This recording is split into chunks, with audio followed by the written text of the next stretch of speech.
Three, two, one. Hi, this is Genesis, and you're watching Dante's Boxing Nation.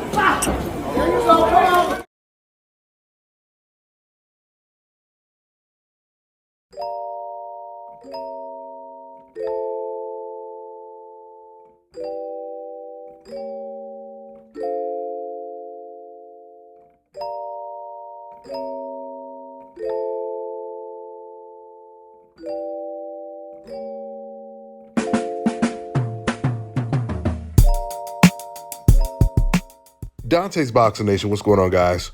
So ever since the WBC president ordered the fight between Shakur Stevenson and Isaac Pitbull Cruz, everyone was really happy about this news, except for Isaac Cruz himself. Just the other day, Shakur Stevenson, he posted a couple tweets where he said, shout out to the WBC for forcing fighters to make these big fights happen.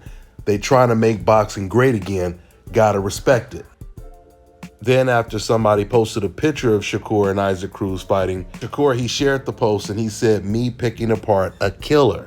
And even the WBC president, Mauricio Suleiman, is happy with the decision that he made by ordering this fight. Because after Team Cruz came out and made it very clear that they were unhappy with this news, that they were being ordered to fight against Shakur Stevenson, the WBC president, he completely ignored Cruz's complaints and he said, Pitbull is the future. He's a great fighter and he deserves to be in the major leagues. He's our silver champion and he's ready to win the world championship. And then he topped it off by saying he's really interested in this fight and he compared this fight to Chavez versus Meldrick Taylor. Now, clearly that was Mauricio Suleiman trying to give Isaac Cruz a pep talk, trying to give Cruz the confidence that he doesn't have, just like Eddie Hearn was trying to give Canelo Alvarez a pep talk, by saying the only fight that Canelo Alvarez wants is the rematch with Bivol because Canelo, he wants to prove himself. Now, once again, Team Cruz, they're very upset about this because according to them, they said that their last fight against a complete nobody by the name of Eduardo Ramirez was supposed to be a final eliminator for a title shot, but that doesn't make too much sense because they were never the mandatory. Lomachenko is the current mandatory right now. So you can't be fighting in a title eliminator for a title shot when there's already a mandatory. Not to mention, when you have an opportunity to fight the guy that everyone feels is the next pound for pound great in the sport of boxing, the next Floyd Mayweather or whoever you want to compare him to, why would you not be interested in taking that fight? Because hypothetically, let's say it were true that Isaac Cruz, he had a title shot lined up. Even if that were the case, Shakur would end up being his mandatory, and you would have to still fight him or give up the belt. So we already know what time it is with Isaac Cruz. He don't want no smoke with Shakur Stevenson, and he's making that very clear right now. So it turns out Bob Arum was definitely right when he suspected there was no way Isaac Cruz was going to take the Shakur Stevenson fight. Some rulings over the week, and one of them was Shakur and Isaac Cruz. What do you think of that ruling, and could that fight actually come to fruition? I don't think so. I don't think Cruz really is anxious to fight him because I don't think anybody really is anxious to fight Shakur. So I don't think that fight will happen. I think we'll probably go in a different direction for Shakur. So Cruz will probably look to fight somebody else for another sanctioning body is mandatory, and we'll do the same with Shakur. And and if the fight I'm wrong, we reached out to Sean Gibbons. Shakur, obviously will fight anybody at 135 because he's a fantastic fighter, and I don't blame Cruz for not wanting to fight him.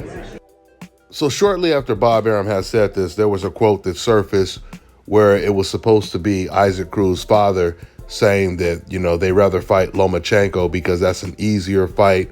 And I was about to make a video reporting on this, but before I did, I decided to check around just to make sure that this was a real article. And I couldn't find it anywhere else because usually when someone reports something that's true, it's on a couple websites and there's a source. But since there was never a source, I never made a video on it because I don't believe that it was a real quote. But Isaac Cruz's father complaining about them being ordered to fight against Shakur Stevenson, that's 100% real. And that still tells us the whole story. So it'll be really interesting to see how Isaac Cruz gets out of this fight. Because once again, he claims he wants a title shot. And this is the only way he's going to get it, at least through the WBC. Like Bob Arum said, of course, he can go a different route and try to fight for titles, for other organizations. But there's no guarantee he's going to be fighting title eliminators when it comes to the other belts. We'll see. That's all I got for now, guys. I'm on to the next one.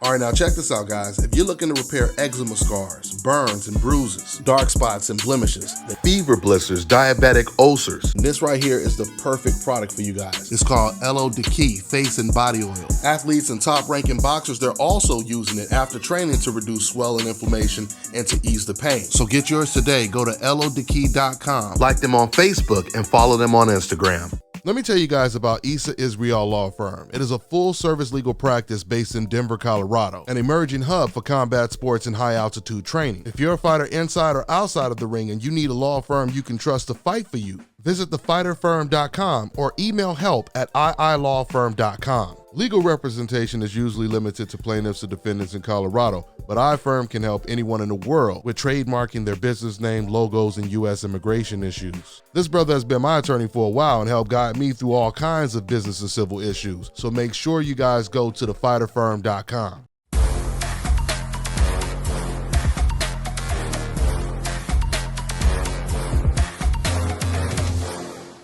My name is Chris, and I'm all the way here from Anchorage, Alaska at Scalp Carolinas, and I'm here for my second treatment of SMP. Well, I was sitting at home one day and going over my Facebook page, and they have different, like advertisements popping up, and I saw one for SMP, and I saw some pictures of some guys, a before and after, and I was looking at that, and it caught my attention, so I Googled it. SMP, nothing showed up in my area. So, I did a little more research, and all of a sudden, Scalp Carolinas popped up in the web browser. So I started watching his videos and seeing all the reaction from all the other people.